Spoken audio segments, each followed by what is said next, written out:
Poor characterization, weak narration from the plunge over Jane, the final relation to the pointless plot, description so apparent, the romance held some in the 1,000-yard stare. Book is thick, but nothing will stick, gotta take my chances, well, that flick, but the worst of all, the reason I weak didn't get far on the 8-page thing. Where can I find this story? Bookstores closed, cafes packed, nothing left to do but sing a little rap. Well, now I'll just keep waiting. Scan the book, pop in the DVD, and take some time, come read with me.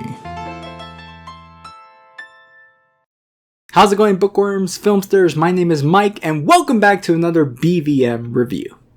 Last year, I had originally planned to tackle another fairy tale and explore my thoughts with its Disney remake, but pushed it off to take advantage of the hype surrounding the Hunger Games at the time, and after months of living within that cold, twisted dystopian, it felt like a part of my soul was drained from me. So before taking on any more large projects, I feel like I gotta reclaim that part of my soul back and fill it up with something. Maybe some joy, Caribbean music, and the delicious stuffing of a talking Jamaican crab, man. And what better way to achieve that than by simply taking a swim under the sea. Hope you guys are ready for some finny fun as we dive deep into the creation and production of this timeless classic, The Little Mermaid.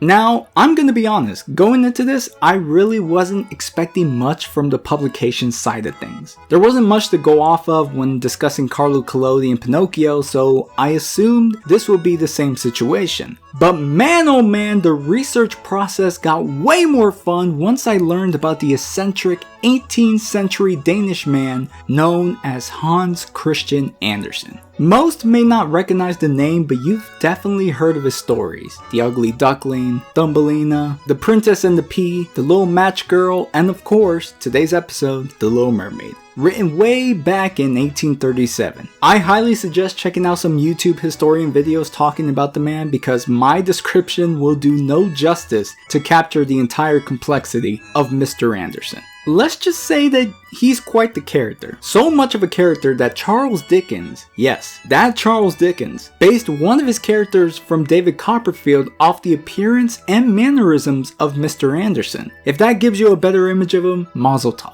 Yet, for the sake of this review, I am only going to touch upon two traits of Mr. Andersen: his loneliness and his bisexuality. For the majority of his life, Mr. Andersen was a very lonely person. Based on what you hear about him, he was just a lot to handle and didn't have the social skills to connect with those around him. And living that kind of life was widely expressed through his fairy tales that he often self-inserted himself in. In a way, The Ugly Duckling stands as the best representation for Mr. Andersen, a character who always felt different from the rest of society and held a desperate yearning to become someone else. A lot of his stories carried on this desire in some form or fashion, which is probably why they were so well received. On some level, we can all relate to the feeling of wanting to become more than what we were given, to be reminded that we are not alone with the struggles of our own limitations and insecurities. But the trans community, more than any other group, found stronger connections with his work, especially with The Little Mermaid. Not just for the fact that it's about a mythical creature transforming into a body that makes her feel more like herself, but a deeper, more personal layer of the story's origins that will make you see it in a whole different light. Mr. Andersen was the ideal hopeless romantic. This man had a lot of love to give out, and not just to women either. His affections extended to men as well, including the son of a theater director that supported Andersen's talents. The son's name is Edward Cullen. He was not a vampire,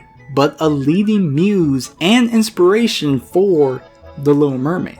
We'll get into the specifics later on, but just to establish the origins of this story a little further, The Little Mermaid was more of a personal tale about Mr. Andersen's yearning for a love that can never be. There is evidence to suggest that he self-inserted himself as the Little Mermaid, who undergoes a lot of change and suffering for a prince unaware of the sacrifices and barely looks her way. To me, this fairy tale is a tragedy with a disjointed ending. It's not uncommon for writers to put a piece of themselves in their work, whether it be through their characters or the scenarios they live through. And through Mr. Anderson's stories and just understanding a bit of his life, he does infuse those feelings of being an outcast and different from others. However, this story felt more personal than most, and thus felt more like venting than providing a cautionary lesson, at least until literature analysts started to pick this apart. Yet, despite all that, Mr. Anderson was a true poet, and definitely deserved the recognition for his work. It was no surprise that his timeless stories would go through several adaptations in the forms of plays, anime, and movies. There was even a point when Walt Disney wanted to animate an anthology of Mr. Anderson's stories, but that idea never came to life, at least in the way Walt envisioned.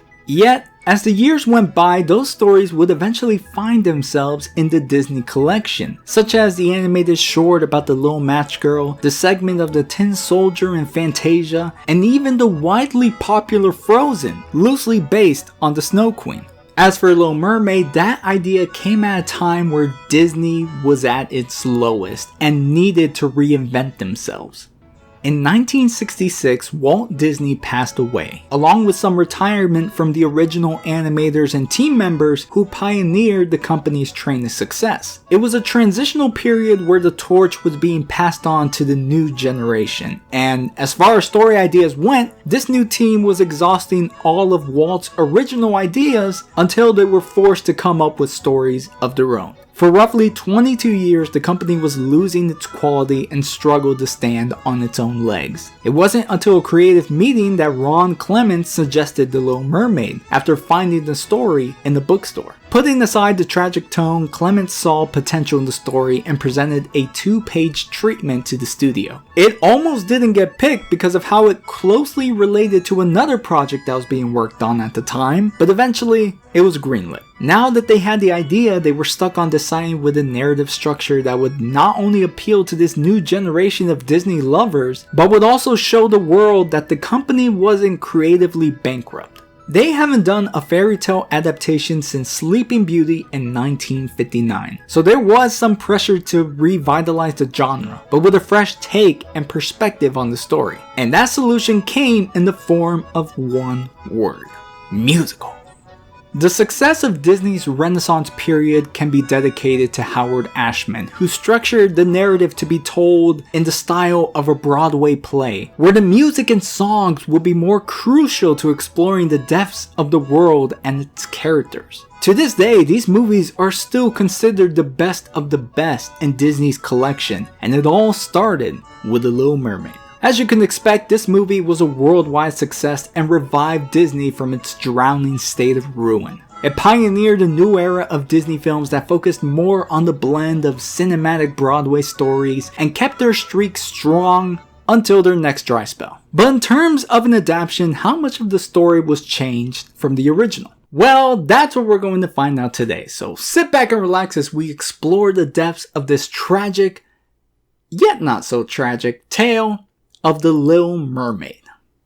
Our movie begins above ground with Prince Eric and his sailors, establishing the aquatic nature of this world and, more importantly, the existence of mermaids. Through the efforts of a single fish that escaped a fatal fate, it takes us through the opening credits and brings us to the underwater kingdom of Atlantica, in time for a concert conducted by Sebastian the Crab. In the original story, mermaids were highly recognized for their voices, and Mr. Anderson made a clear distinction of how it was interpreted between the sea world and the human world. Like, the Disney film nailed the underwater interpretation of this kingdom, spending their days in a festive mood, singing their hearts out, and the joy of just being merfolk. However, when it came to the human world, they were seen more like sirens, and the violent type who would lead sailors to their deaths. It's also worth noting that Mr. Anderson wrote one of the funniest miscommunications I've ever read in a folktale. He described one instance where the sisters would occasionally rise up to the surface before the approach of a storm, and if they found a lost ship, they would start happily singing about how fun it'll be under the sea. Meanwhile, the sailors, who have no idea what's making that sound, are flipping the freak out about dying at sea.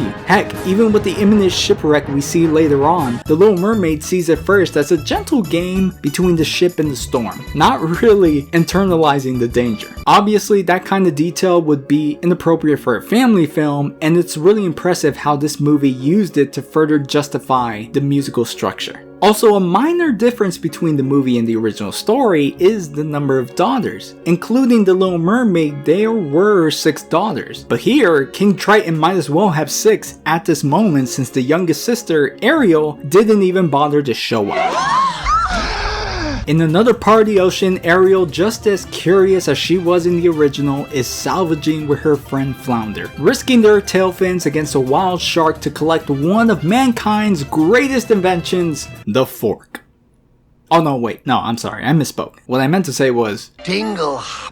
This goofy bird here is Scuttle, who informs Ariel about things from the human world that she happens to find drifting or sinking in the sea. In the original story, there was a grandma character who shared a similar role about educating the sisters about the human world even before they were allowed to surface. And that's another difference too, the freedom to just go out and emerge in the open air whenever she wanted. In the original story, this was treated more like a privilege once a sister turned 15 and was given permission to experience the human world for the first time. Disney made a smart change by making Ariel 16, meaning that if the privilege to resurface was still intact, that would explain her current behavior being fixated with the human world by this point and is in this phase against her father's wishes. The king barely had any influential presence in the original story, but Disney transformed his character to create this father-daughter dynamic that works as the story's main conflict between the protective parent and his struggles to relate with his curious daughter. It's the same thing I saw and loved about Disney's Pinocchio, where it's not a direct adaptation but the elements are there and used in ways that honor the source material while still staying afloat with its own identity. Sucks for Ariel though, since her identity is constantly being repressed by the ruler of the 7 seas, and it has become much of a problem that King Triton ordered his conductor to watch over Ariel and make sure that she doesn't keep playing around with the surface. However, Sebastian doesn't realize the depth of this obsession until he follows her back to her grotto and listens to her sing about her desire to be part of that world. You know, it's crazy. At one point in production, this entire song was almost considered to be scrapped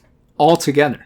During the screen testing for the film, some kids were becoming rowdy and unfocused during this performance, making the chairman, Jeffrey Katzenberg, nervous enough to try and cut it from the final product. But thankfully, the rest of the team convinced them otherwise. The thing about Broadway songs is that they aren't just thrown in for the sake of having a song. They carry a purpose, whether it be expressing the character's internal feelings, such as what's being done here, or just moving the plot forward. So pulling out such a pivotal moment like this would have been a lot more problematic than just removing some music sequence. Thankfully, the scene proved itself again in another screening that was further developed and showed how both the animation and Jodie Benson's voice worked hand in hand to showcase the yearning and desperation of a girl who wants nothing more than to leave the confinements of the sea and see what it's like on the other side. And after Sebastian's caught snooping and tries to set her on the right path, the shadow of Prince Eric's party cruise drifts over their heads, tempting Ariel to witness it a little closer. In the original story, this was the Little Mermaid's first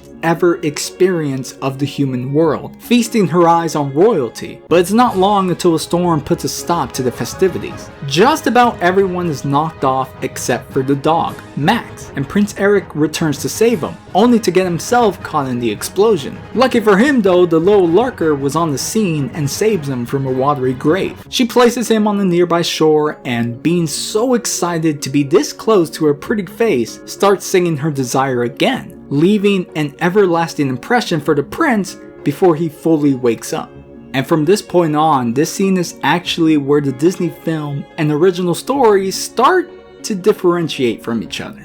From here, the original story would begin its tragic route for the Little Mermaid because she doesn't sing to him like she does in the movie. Her voice isn't treated as a vital plot device, so there's nothing for him to recognize later in the story. Instead, the Little Mermaid watches from afar as the prince is assisted by some locals and becomes very depressed that he doesn't know who really saved him. And being a quiet and thoughtful girl, which is a complete 180 from her Disney counterpart, she keeps all this to herself often spends her days returning to the same spot in the hopes of finding the prince again, and being more depressed when he doesn't show up. Eventually, she was filled with so much anguish that she had to tell one of her sisters, and when everyone finally understood what was going on, some mermaids directed her to the prince's palace, where she can obsess and become the little stalker. Yeah, changes were necessary.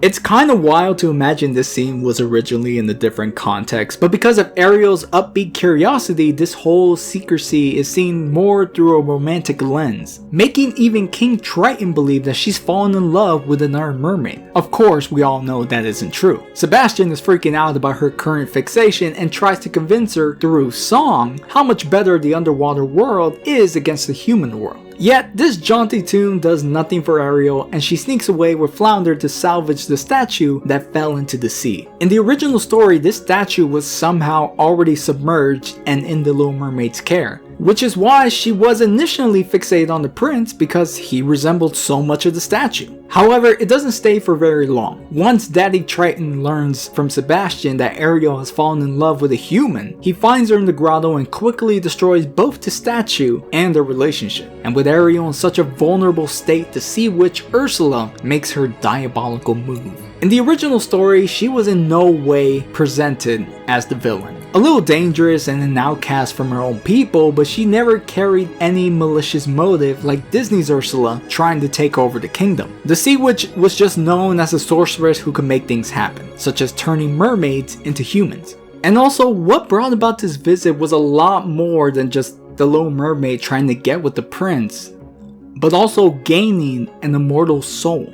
The Little Mermaid's grandmother explained how mermaids don't have souls like humans. Mermaids can live up to 300 years but then end their lives becoming sea foam, whereas humans are taken to the promised land after death. The Little Mermaid then shifts her desire into wanting an immortal soul, but that can only be attained if she got a human to love her, but that can't happen in her current form. So during the royal ball, the Little Mermaid sneaks off and pays a visit to the Sea Witch, bargaining for the chance to gain an immortal soul. With the new direction Disney was going for, this portion of the story was transparent enough to transform the Sea Witch into one of the most iconic Disney villains. Her mannerisms and body language dominate every scene she's in, and her song Poor Unfortunate Soul tells you everything you need to know about her past schemes and, at the same time, speeding up Ariel's contractual binding to this deal. In both versions, the Little Mermaid trades her voice in exchange for a pair of legs, but the transformation process does have its pros and cons, depending on the source. For instance, the moment when the mermaid is giving up her voice,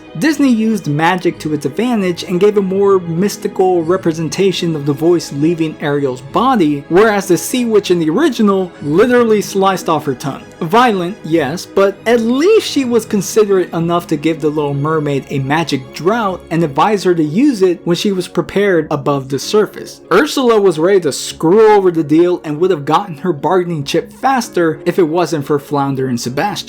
Now Ariel has finally got what she wanted, but there are some differentiating conditions. In the Disney version, she's only given 3 days to make the prince fall in love with her, or else she'll revert back into a mermaid and become another poor unfortunate soul. So sad, so gloom. Honestly though, compared to the original, this was the better deal. The Little Mermaid had all the time in the world to make the prince fall madly in love with her, just as long as he doesn't marry anyone else. However, for the entire duration of her human form, walking was a nightmare. Every step she took would follow with a sharp stabbing pain, as if she was walking on knives, or worse, Legos.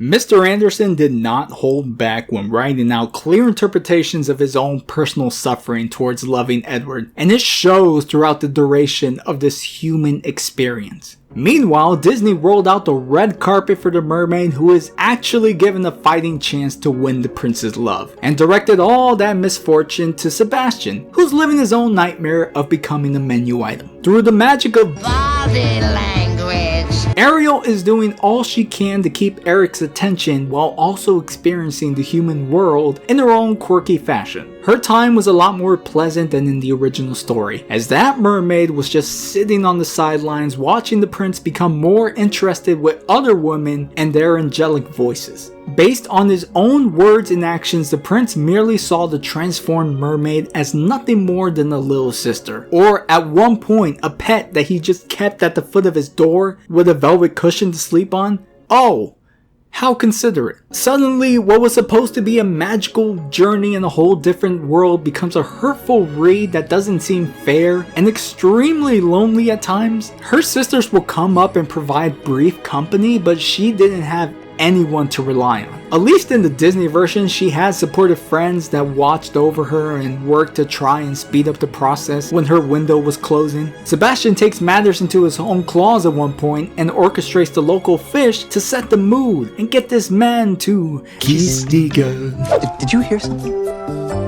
This is my favorite song out of the entire movie, and only for the sole reason for the part when the fishes come out and they do the I mean, what can I say? I'm a simple man, and I like my simple tunes. The plan almost works until Ursula sends her little poopsies to knock him overboard. She's getting scared now about the possibility of her plan failing, so she decides to interfere and transform herself into another woman with Ariel's voice, hypnotizing the prince into her arms. In the original story, where there was no manipulation or trickery in sight, the prince, by his own free will, falls in love with another woman. And not just any woman. This particular woman was the first person who found him on that shore. He would have fallen for her right then and there, but because of her religious ties to the Holy Temple, their love could never be. It was also around this time where the prince was set to marry a princess from a neighboring kingdom. And wouldn't you know it, she just happened to be that same woman who appeared at his rescue. She was just spending time at the Holy Temple to be educated on some royal virtues. And I don't think I have to tell you just how devastated that little mermaid was to learn that she made the biggest gamble and lost. Oh, and it doesn't even end there. The prince pretty much orders her to rejoice in his happiness, but how could she when she knows that by the next sunrise, she'll turn into sea foam? It is the most depressing outcome for our protagonist, and it comes at no surprise either, since the events are quite parallel to Mr. Anderson's own life. Edward Collins would also end up marrying another woman, leaving Mr. Anderson to suffer in silence, feeling so hurt and repressed that this project seemed like the perfect outlet to express these emotions. There's little doubt that this incident was influential to the end of this story, but it got so personal that his own creation had to suffer because of it. I'm pretty sure that's what Ron Clement saw and made the changes that allowed his character to have her own chance to succeed by shifting a realistic bummer onto an identifiable antagonist, that being Ursula. Once her identity is revealed, Ariel and friends do everything in their power to crash the wedding and let the truth unravel itself. Not just for the Sea Witch, but for Ariel as well, since she missed the deadline and becomes a mermaid again. Ursula drags her back into the ocean, ready to turn her into a poor unfortunate soul. But the tables are turned when Daddy Triton steps in and forfeits his power for the safety of his daughter.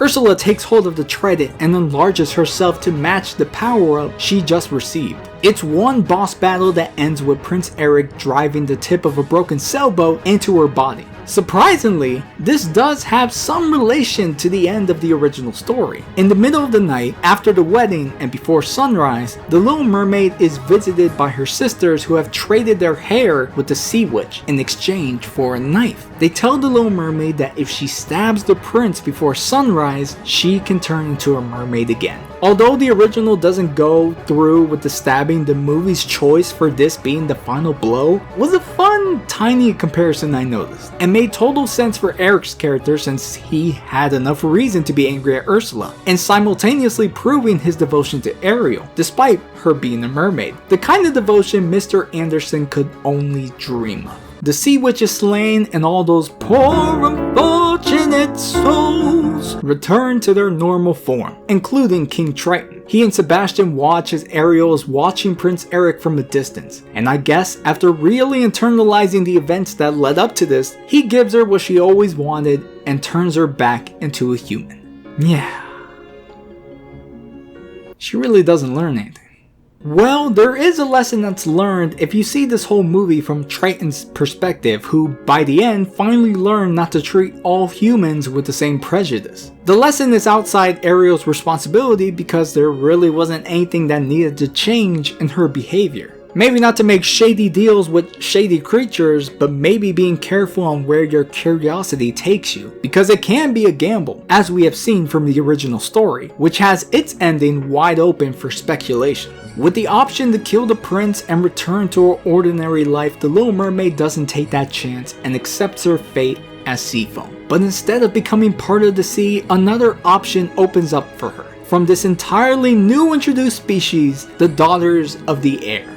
Like the mermaids, they also don't have an immortal soul, but are given a chance to get one by the act of good deeds, such as this choice not to kill the prince. And from there, she joins her new sisters and lives the rest of her remaining years flying out to do good deeds and essentially reducing her time sentence to collect an immortal soul faster. Now, there have been numerous interpretations done on this ending, and a good amount of criticism too, like how disjointed or out of left field it was. Even the author of Mary Poppins, P.L. Travers, took a moment to say her piece, going as far as to call this ending blackmail by the way its message was holding kids responsible for controlling the daughter's chances for getting a soul. If the kids were good, a year will be shaved off the daughter's lives, but a year will be added for every naughty kid found. However you view it, we can all be on the same page that the original ending feels tagged on at the last minute, as if Mr. Anderson himself realized that the story needed some hopeful thought to end on, but while still keeping the tragic root intact, resulting in something bittersweet. The Disney version, however, knew exactly what it wanted to be from beginning to end, and gave the girl her happy ending. In a way, it did stay true to how the original ended, with the prince marrying the princess from a neighboring kingdom. Only that kingdom existed many leagues under the sea. And that, my fishy friends, was The Little Mermaid. In a way, similar to the mermaid's journey, this story went beyond the confines of its origins and experienced several transformations before arriving at the one we remembered the most. If there's anything positive I could say about Mr. Anderson's version, it will be his storytelling abilities. He really was a true poet with his words. You can honestly feel all the joy, the sadness, the abundance of emotion stitched into every detail. It was about as flowery, raw, and personal as the man himself. A true example of a writer pouring his entire soul into his work. But at the same time, that was also the story's weakness. I think it got a little too personal, and when you can no longer distinguish the blur between reality and fiction, it can take a heavy toll on the project, whether you realize it or not. Just imagine if the events were different, if those feelings were reciprocated and Mr. Anderson got his happy ending. I can bet that this ending would have been severely altered, probably as optimistic as the Disney version. But that's where I'm getting at. It was too fluid and depended a lot on how the writer was feeling rather than something more stable. Ron Clements had an incredible idea to focus more on the story's theme with identity, and through the efforts of Howard Ashman's musical direction, the collaborative efforts from the animation department, everyone was on the same page to make sure this movie was a hit, and more importantly, be up to par with the modern 90s audience. Because of its success, this movie would pave the way for a new era of Disney, where the music would do more than provide sweet sounds, and the company proving that they still got the magic. Truly a pioneer of its time. With that said, those are my final thoughts on The Little Mermaid, and as always, it's just one man's opinion. So, what'd you guys think of the fairy tale and movie? Be sure to leave a like, subscribe, comment your thoughts down below, and I'll see you all in the next review. Take care.